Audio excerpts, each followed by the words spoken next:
Hey Arch, this is Ryan with TrendLizard.com. Hope you're doing well. Hope you're having a wonderful weekend and staying warm. I live in Denver. We just got absolutely wrecked by snow. I hope it's a little bit sunnier wherever you're at. Nevertheless, thanks for the email. I'm going to take a look at three tickers for you tonight. Microsoft, MSFT, Suncor Energy, SU, and then Tesla, one that I've looked at for you a few times, TSLA. We'll start with Microsoft. I think I might have taken a look at this one for you as well in the past, but let's run it back from the beginning. Incepted back in '86, a big clear 5-wave move, a 3-wave pullback since 2009, and since then it's been in a large uptrend. That's obviously been the start of a new, well, no longer new, 12-year-old trendy 5-wave move. So all we really care about is what's happened off the 2009 low, because that's what is applicable to the current situation. So let's go ahead and zoom in on that advance off the 2009 low. So here is the labeling that I've gone with for a while here. So we had the first wave in 2009, a second wave, and since then it's been in a very large, very beautiful, extended third wave advance. So all we really care about is this up leg off the 2020 low, because this looks like the fifth wave of that wave 3 advance. When that ends, we're going to get a much larger pullback, something comparable to what we saw back in 2010, 2011, a larger fourth wave correction here that should last a pretty substantial amount of time. So all we really care about is that the trend is still up off the 2020 low. Once that ends, I think it's probably time to stay away from Microsoft for a little bit to allow that larger correction to play out. So let's go ahead and zoom in then at that advance off the 2020 low. So the initial thought when I take a look at this move is that we have a pretty sharp up leg here. It's a 5-wave move, and then you have the sideways action that took place off of September's high basically until the start of the year.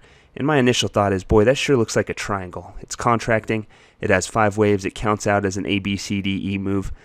There's an issue with that. For some reason, whatever the case may be, triangles do not play out in second wave positions. They only play out as fourth waves or B waves.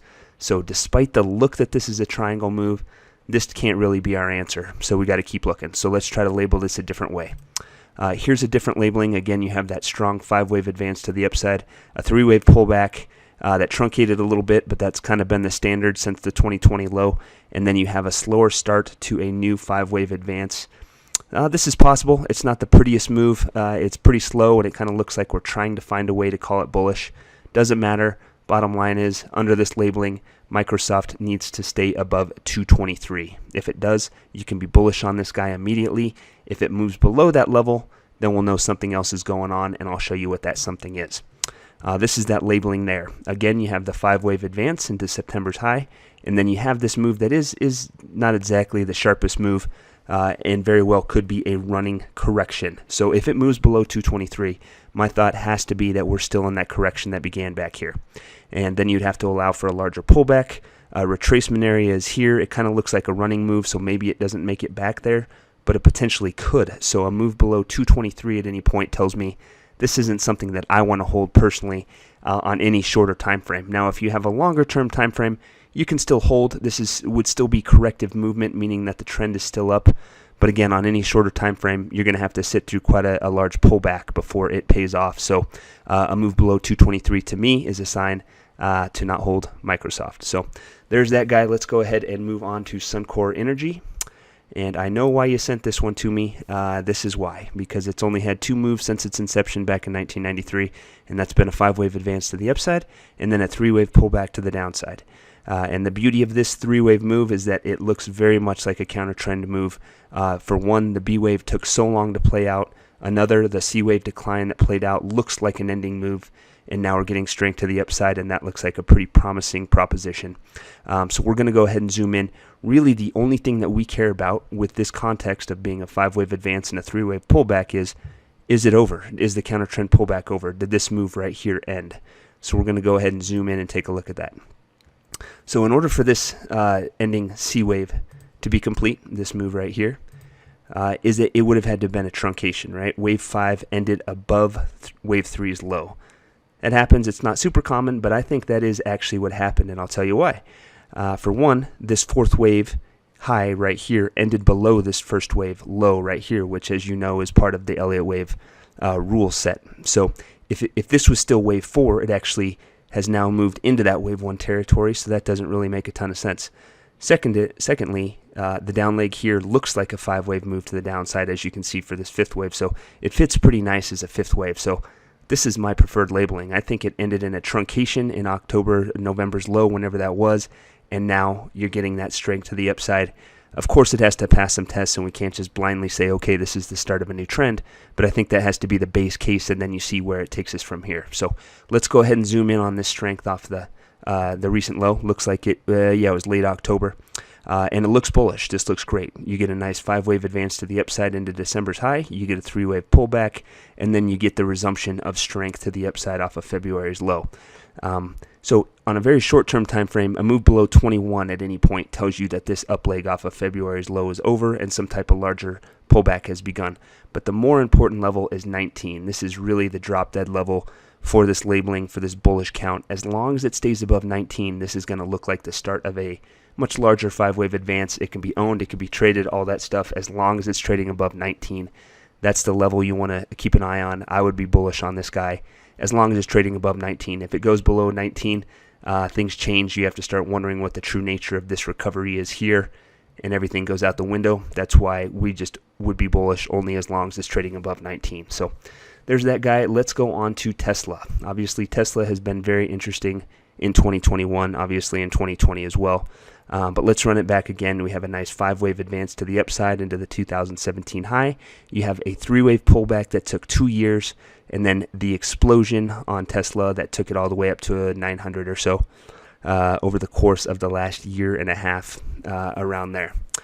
Now, some of the analysis that I've put out there said once this guy trades below 715, we're going to consider this up leg that began back in 2019 complete, and that is the case, and I'll show you as we drive in here. So let's go ahead and take a closer look at this 5-wave advance here.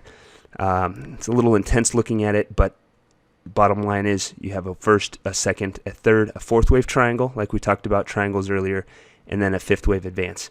Every one of the up legs takes on a 5-wave move. We can subdivide it even further if we want to, but at the end of the day, the pullback that's emerged in 2021 makes it clear that this up leg in late 2020 is over, and therefore we have to think that this entire 5-wave move has completed. Now, I want to show you this in a different light just to show you why we think that this is the case. One thing to note here is that it has already retraced more than 38.2% of this entire up leg. That happened very quickly, but it's not as clear on this logarithmic scale, which each box is an equivalent percentage point. If we change that and just make each box the same size in points, you see how substantial that pullback is in 2021. I mean, this is a big move. It's the biggest pullback we've seen in a long time, since before this 5-wave move began.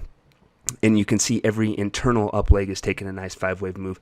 It all fits pretty nicely. This looks like a high to that 2019, to the up leg that began in 2019. So, and then I want to look at this in one more light just to show you why we don't believe that anything else is going on. Because as always, I try to find out how I could be wrong about the labeling that I'm putting forth. So this is the labeling we believe to be taking place. If we tried to change that and say, okay, this is actually a 1st and 2nd wave, and now we're in this extended 3rd wave advance, there's 3 reasons, honestly, why we really can't go with this as the correct labeling. First, wave 2 is a triangle. As we discussed earlier, wave 2s should not be triangles.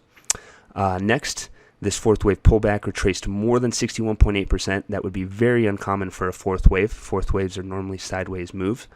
And then the third thing is this down leg off of the 2021 high actually looks like a 5-wave move. You can see it on this time frame. We'll zoom in and look at it closer. Bottom line is, this doesn't feel right. If we're going with this labeling, we're just trying to find a way to justify being bullish on Tesla. That's not what we're doing. We're trying to find the most likely labeling to place on it, and that's why I believe it's this labeling where a 5-wave advance completed, and now that is being corrected over time. And if we take a step back here, even further, the last time a large 5-wave advance completed, we got a 2-year pullback. I'm not saying that's going to happen again. Things seem to happen faster the further we get into the world and everything, but it looks like the start of a substantial pullback. So let's go ahead and zoom in here on that decline that's happened off the 2021 high, and this is what I'm talking about. It looks like a 1, 2, 3, 4, 5-wave move to the downside. The suggestion then is that this is just the first leg of a larger pullback. There's been a snapback over the last week or so, a little bit longer than a week. This appears to be a B wave. It's hard to say where it'll go. You might see some down and up action. Certainly, they're normally not straight, direct moves. But at the end of the day, everything we're looking at suggests that a larger pullback is going to happen, and what we're seeing to the upside here is a B wave, not the resumption of the uptrend. So some levels to watch. A move below 605 at any point confirms that this pullback is not yet over.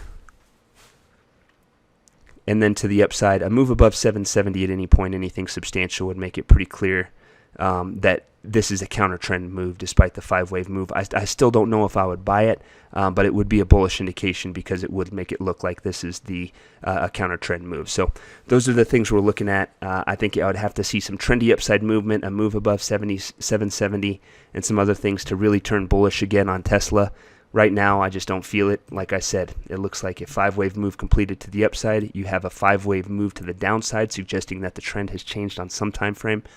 The setup is for a larger pullback, so I'm not really in on Tesla, and that's just based on the most objective way I can find to label Tesla using Elliott Wave. So, Arch, I hope that's helpful for you. Have a wonderful night. We'll do this again soon. Take care.